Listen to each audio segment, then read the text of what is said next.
I'm not a scientist, nor am I a physicist. I'm not qualified to debate the science over climate change. I'm not a scientist. I'm not a scientist.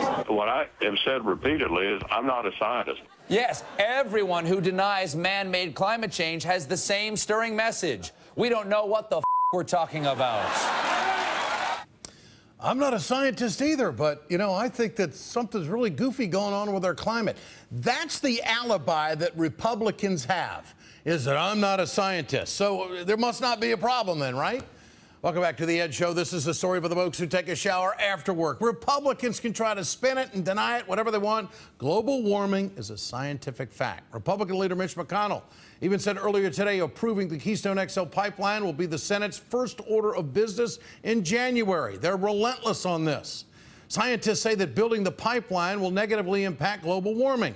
NOAA says 2014 is on track to be the warmest year ever. August, September, and October hit record-setting temperatures. Temperatures dropped a bit in November to the 7th warmest since 1880. Oceans remained at record-setting levels. 2014 will be the hottest year on record as long as December closes among the top 15 warmest. Man-made pollution has a very strong impact on the ocean's temperature and global warming. A new study said more than 269,000 tons of plastic is littered throughout the world's oceans. That works out to be about 700 pieces of plastic per person on Earth. Unless we make a change soon, scientists agree we're not going to be able to reverse this problem.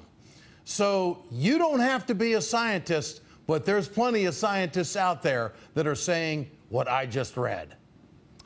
Joining me tonight, Dr. Reese Halter, conservation biologist with the Muse School and author of Shepherding the Sea, The Race to Save Our Oceans. Also with us tonight, Paul Douglas, senior meteorologist at Meteorologic Group in Minneapolis. Paul, you first. What do you make of these records, or is this just an anomaly and it's really nothing to worry about? Your thoughts?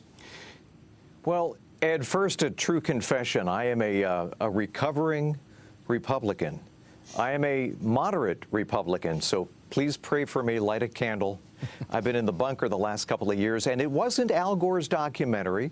It wasn't even the peer-reviewed science. It was the wacky changes, these extremes that we've been witnessing, really escalating ever since the late 90s. 14 of the 15 warmest years on record worldwide have been since the turn of the century. So when I hear news of a pause, it's bunk.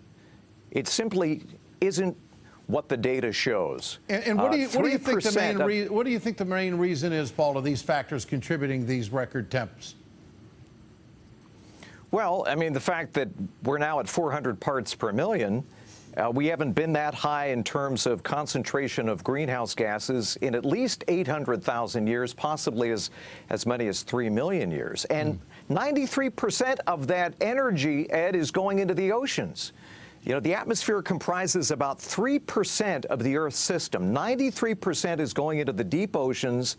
It may be turbocharging typhoons. We just had 5 Category 5 typhoons in the Pacific. It may be accelerating sea level rise. We are conducting an experiment on the atmosphere, and I would tell my science-loving Republican friends, it's good to be skeptical.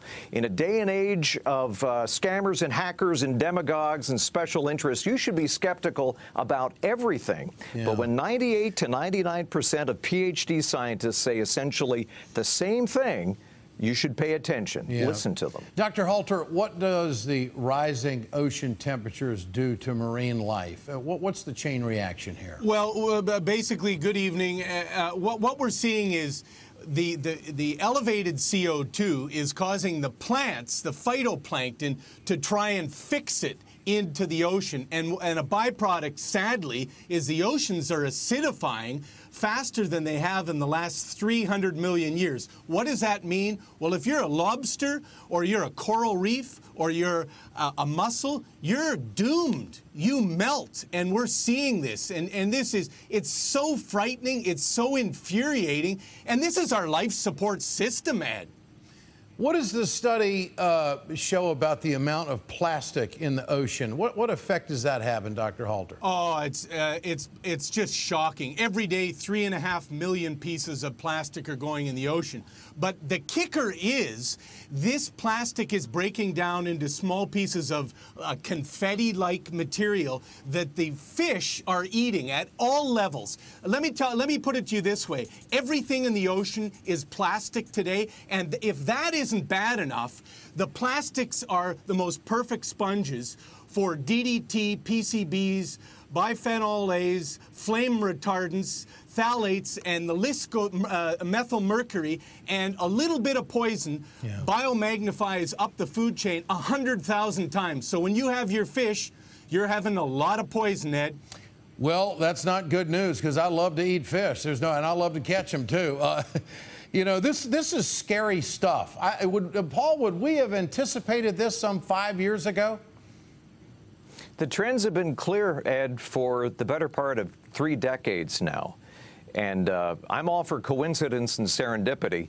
And I tell people it's easy to, read an article on the web, easy to watch a cable news program and take some talking points. It's much more difficult to really spend the time, take the time, and dig into the data. There's plenty of information online if you really take the time, and I tell people who are skeptical as well as outright denialists, keep an open mind. Yeah. Because climate change hits home when it hits home, and it's going to be hitting home with greater frequency and ferocity in the years to come. We're just seeing the tip of the iceberg. Dr. Halter, what reverses this quickly? All hands on deck. Number one, Sea Shepherd Conservation Society has just launched the Martin Sheen research vessel on plastics. We all need to lend a helping hand. I had my students at Muse School on the beach. 3 times we removed 65 pounds of plastic in Malibu on Santa Monica Bay. We have no time to fail. When the G20 meets like they did in Brisbane, Australia, and they don't address plastic, disaster. Dr. Reese Halter, meteorologist Paul Douglas. Gentlemen, great to have you with us tonight on this topic. It is so terribly important. That is The Ed Show. I'm Ed Shultz. Politics Nation with Reverend Al Sharpton starts right now. Good evening.